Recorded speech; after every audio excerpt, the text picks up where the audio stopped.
헌법재판소 김정원 사무처장님, 예. 고생 너무 많으셨습니다. 예. 그리고 김서구 법무부 장관 직무대행은 현 정부, 이제 현 정부도 아니겠군요. 과거 윤석열 정권에 탓이긴 하겠지만 왜 자꾸 좀 더 이상해지는지 너무 안타깝다는 말씀을 좀 드리겠습니다. 예. 옛날에는 이러지 않았다고 저는 믿고 싶습니다. 예. 우리 법제처장님 질문 드리겠습니다. 헌법재판관 후보자 지명 연락 언제 누구한테 받으셨습니까? 월요일 날 받았습니다. 월요일 날 받았고요. 어떤 경위로 어떻게 받았는지 그거는 우리 정부 내부적인 인사 관련된 문제이기 때문에 그거는 말씀드리지 않겠습니다. 인사검증 동의서는 언제 내셨습니까?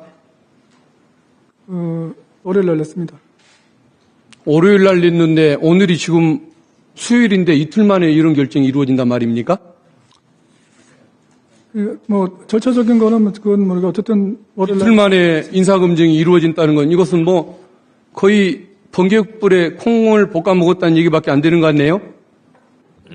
이틀 사이에 이런 일이, 그러면 월요일 날 인사검증 동의 받고 화요일 날 발표가 이루어지고 우리가 오늘을 맞았다는 얘기입니까? 아무튼 참 놀라운 현상인 것 같습니다. 거의 군사작전 수준이라는 생각이 드는군요. 윤석열 피고인이 대통령으로 재직할 당시에 이완규 법제처장을 헌법재판관으로 임명하고 싶어 한다는 소문이 많이 돌았는데 그 소문을 이렇게 사실로 확인시켜준 한덕수 총리, 뭘 아는 분은 아닌 것 같은데 결국은 그 중간에는 아마 민정수석실이 존재하는 것이라고 봐야겠죠. 그 부분은 제가 제 추측이 틀렸습니까? 그 부분은 제가 잘 모르겠습니다. 통보는 민정수석실에서 받았을 거 아닙니까? 없어져 버린 대통령의 보좌기관이 지금까지 남아서 그런 유운 통치를 하고 윤석열의 그림자를 짙게 드리우게 하는 것 같습니다. 지금 경찰 공수처 지금 수사 중인 사건이 있지 않습니까? 경찰에서 조사는 받았고요. 결정이 아직 안 되고 있는 상황입니다. 공수처는 조사를 아직 안 받았고요. 수사가 시작되기 전에 핸드폰을 교체했던 사실 있으셨지 않습니까? 그렇습니다. 경찰 조사받을 때 진술거부권 행사했다고 그렇게 알려지던데 그게 맞습니까? 경찰 조사받을 때 전체적인 경위에 대해서는 말씀을 드렸고요. 그 다음에 이제 여러 가지 세부적인 이런 거에 대해서 묻는 물음에 대해서는 이미 제가 일반적인 얘기를 다 했기 때문에 똑같은 질문을 계속 똑같은 얘기를 해야 되지 않습니까? 그래서 그때는 나머지는 또 진술거부한 적은 있습니다. 2월 4일 날 국회 내란 국조특위에 출석하신 적이 있습니까? 있습니다. 그때 최상목 권한대행이 마은혁 재판관 임명을 보류하는 것에 대해서 정당한 권한 행사라고 답변하신 적이 있습니까? 그런 적이 있습니다. 지금도 그 소신이 마찬가지입니까? 그 부분에 대해서는 이미 헌법재판소에서 형식적 심사권만 인정하는 판결이 났기 때문에 지금은 헌법재판소의 이제 그 판결 내용대로 따릅니다. 근데 그 당시에 저는 그런 생각을 했었습니다. 자, 그러면 3월 4일 날 국무회의 전에 비공개 간담회에서 헌법재판소 결정을 반드시 따를 필요 없다. 일정 시한이 정해진 것도 아니다라고 조언한 사실이 있습니까? 반드시 따를 필요가 없다는 말은 한 적은 없고요. 따라야 합니다. 헌법재판소 판결은 따라야 하는데 다만 의무이행에 대한 기간이 없기 때문에 상당한 기간 내에 판단해서 따르면 된다고 그렇게 말씀드렸습니다. 헌법재판소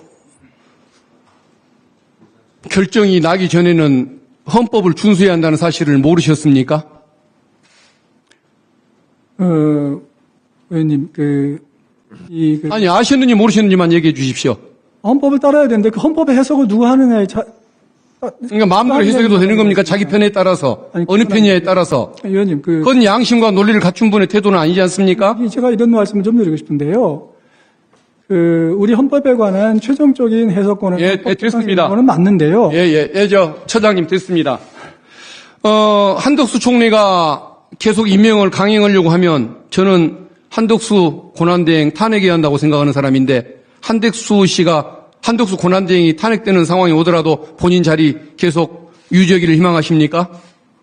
그 부분에 대해서 제가 말씀드리는 적절치 않고요. 저는 어쨌든 한덕수 권한대행께서 여러 가지 상황을 고려해서 결정을 하신 것이고, 저는 어쨌든 한덕수 권한대행의 결정을 존중하는 입장입니다. 그동안에 보여왔던 이 언행이라든가 태도를 보면 헌법재판관이 되겠다고 나서는 우리 처장님의 태도를 저는 이해를 못하겠습니다. 양심상으로라도 응해서는 안 되는 거 아닙니까?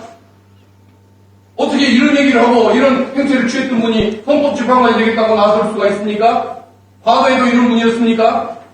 왜 도대체 윤석열 정권하고 가까워지면 다들 사람이 이상해집니까? 원래 이상했어요. 마치겠습니다. 네.